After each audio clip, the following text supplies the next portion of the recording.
I don't know whose idea it was in my family to introduce me to everybody at the same time, but it was so overwhelming. I was thinking, this is a bad idea walking in. And I was so shocked by how much I felt instantly at ease, instantly comforted. My papa is the funniest man ever and knows how to warm you right up to him. He comes across as kind of got together, hard guy, and then he is the biggest teddy bear ever. So of course I won him over and had him crying at the lunch table within an hour. And so I remember sitting at that table with him and him going, I already can't picture my life without you in it. And I have, again, never felt that sense of acceptance before. Just feeling this complete, like I didn't do anything to earn it, which comes along with, I can't do anything to lose it.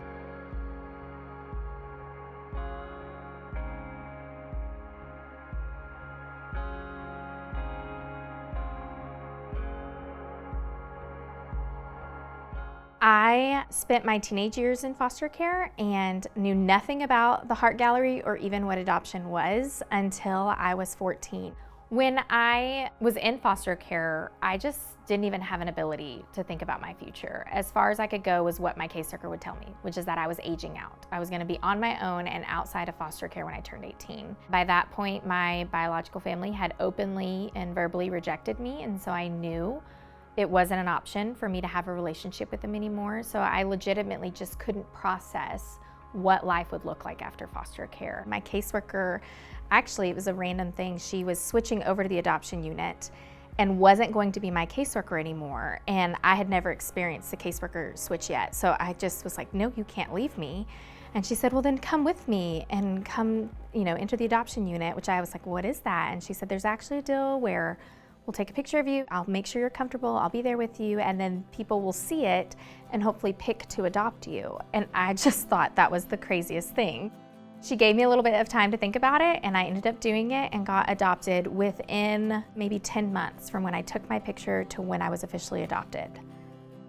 So here I come into this family unit that's super close. We all went to the same church together. We all lived in Lubbock. It was a really beautiful thing for me to come into that. I feel like it was exactly where the Lord needed me to be because I got the time I needed to be almost an only child in that family and really learn what true safety looked like. Really learn how to be wholeheartedly accepted for who I was exactly as I was because I'd never experienced that. I mean, it was the complete opposite of my childhood. The role that Heart Galleries of Texas played in my brother and my life was that we were able to show ourselves to the world and show that, we were wonderful kids and that all we needed was a family in that moment. I truly believe that Heart Galleries was a big reason as to why we were adopted and to why we got into the family that we did, because just thinking about it, a pair of siblings who are older, 13 and 9,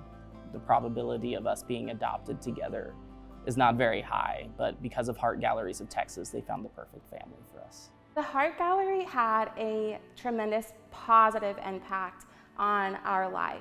As a sibling group, we were able to stay together. Our photos were shown as us as a sibling group. They were looking for families who want to adopt 4 children who are teenagers. I was 13, my brother was 12, and my sisters were 1 month away from turning 15. Because of Heart Gallery, they found families who were interested in that type of dynamic. My mom was just like, I think we want to adopt. And so she got home and started looking at the Heart Gallery online. And when my dad arrived home, he was asking what they were up to. And he saw our photo and said, what about these 4? And from there, they put in their interest and we met with them and it was amazing. It was an immediate match, and usually there's 6 months of going back and forth, but we moved in with them pretty quickly. And from that day, my dad said, you are our children. We were still connected to our biological family, our uncle, which is my biological dad's brother, in San Angelo. We've always gone, our caseworker would take us to Thanksgiving, Easter, every year while we were still in care. So that was a question that we had. We were like, would families still allow us to see our biological family? And their answer was, as long as they're a positive influence in your life, they will always be allowed in your life. And we're like, oh, that's easy, because our Ethiopian aide, he is like the biggest positive impact role model for us, our hero. So our sisters are about to turn 15, and in the culture, that's their quinceañera. My mom had no idea what a quinceañera was. We moved in June. On July 23rd, they're turning 15. Their wedding anniversary is August 16th, and they actually had their quinceañera on August 16th. And my mom had to learn about the dresses, and what was so beautiful was my biological grandmother from Mexico was visiting the US for the first time, and she was able to attend the quinceañera. My Tio Benny, my Tia Patty, all of my family, my cousins, were able to attend this quinceañera at their home, and it was so beautiful. That is one of my fondest memories. I think having that early on just showed us how dedicated they were to learn about our culture, to learn about, okay, what can we do to make sure that you guys still feel a part of your culture? What can we do to help that? And the beautiful thing about adoption is that our parents didn't stop being our parents after we turned 18. And we had that incredible bond. And my mom said, well, what if your Tio Benny goes with us to Mexico to see your dad and your family, your grandparents, your aunts, your uncles, your cousins?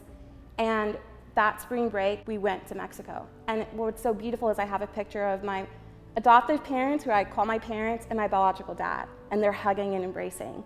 And I just think that family and that commitment was so beautiful. I experienced in school, especially prior to being adopted, a lot of times where it was almost like a lot of excuses for where I was at. So oh, he has a really hard life, or oh, he's going through this. And so there was almost an excuse of me not being the best that I could be. Even though I do believe that I tried really hard at everything I did, I think there were a lot of times where people could make excuses. And what my parents did is they said they knew I could do wonderful things, and they knew that I could do the things that I had in mind and the goals that I had. I remember there was a teacher where I forgot to write a paper sometime in high school, and so I really rushed. I did it right before in the lunch before class, and a day later I get a 100. I take it home, I put it on my desk, I forget about it. My mom passes that paper and she reads it, and the next day I'm at the school and she's telling him hey, he does not deserve a 100. I know my son can do better, and I think to this day he still says that my mom's the only person to ever come in and ask for a lower grade for their kid. And so that's the kind of parents I have, to where they know my potential and they know what we can do, and they're always gonna press us towards that. I remember pretty shortly after I was adopted, there were some times where we were at school and my parents were big into do your best, do your best. Now, whether my best meant my C in chemistry or my A's in English, they were a supporter of that as long as I was doing my best. And I can say that my parents have really built in me a resilience and the ability to always put my best foot forward. As well with my story, I know that in my career and in my field, I can relate to many kids. I can say that I've been through things in my life where I know for a fact that education was gonna get me out.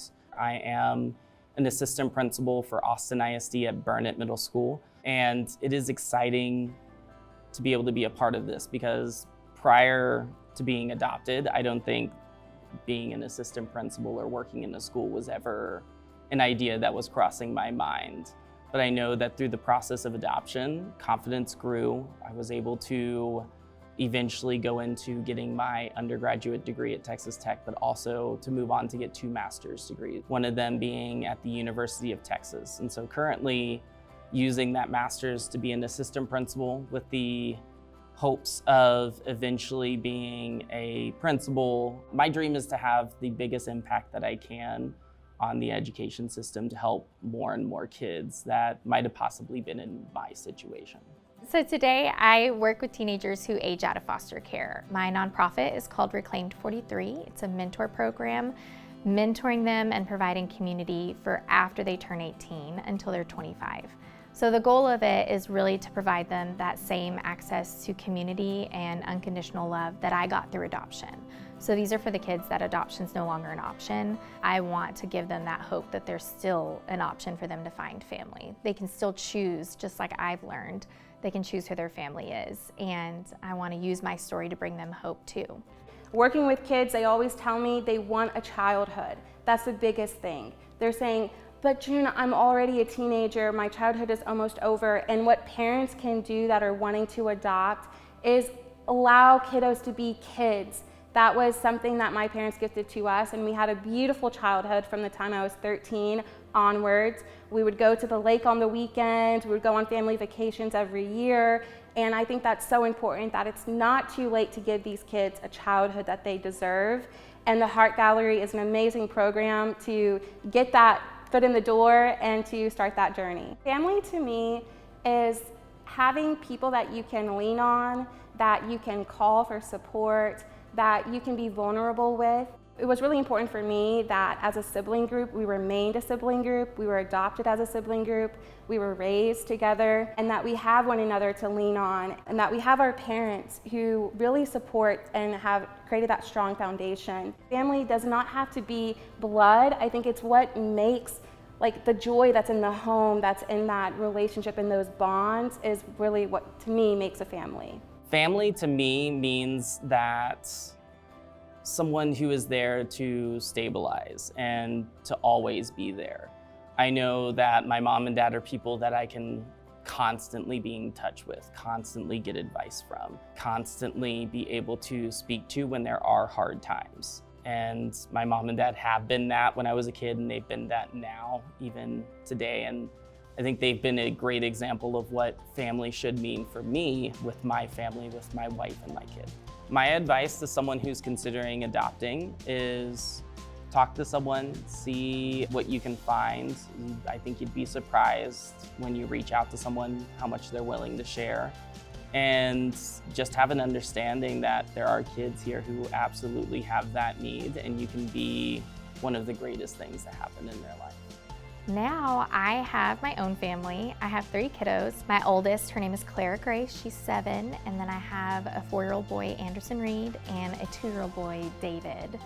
And they are the best thing ever. And when I talk about finding healing from my childhood, man, they do something every day that causes me to just be so thankful for where God has led me. There's lots of little moments where I think about how different our lives are, and I'm thankful that they get to experience something different than what I had. I get to see those chains being broken, those cycles being stopped. It's just been the coolest thing getting to see my kids learn what that same acceptance feels like. It's very redemptive, it's very full circle to know I'm bringing you into a world that's so different than the world I was brought into. And I get to do that because of who God brought into my life through the Heart Gallery. Now they get to be a part of their lives too. And so I love getting to see my kids feel that same sense of acceptance and just unconditional love that I always wanted as a child but didn't get. So now seeing it in them every time just heals my heart over every time that I see that happen. I'm one of those people that I believe the cliche that family is who you choose. And so, that was the same when my family saw my picture and my mom said, where's she gonna go when she's in college and it's Christmas? She very literally chose me. And so in some ways I feel like it's easy for me to really believe that family's who you choose. It was hard. It was a hard road for me to figure out what family meant. And I think that going through the Heart Gallery and having it be such a real choice helps me have some autonomy and feel empowered in who I get to choose to be my family today.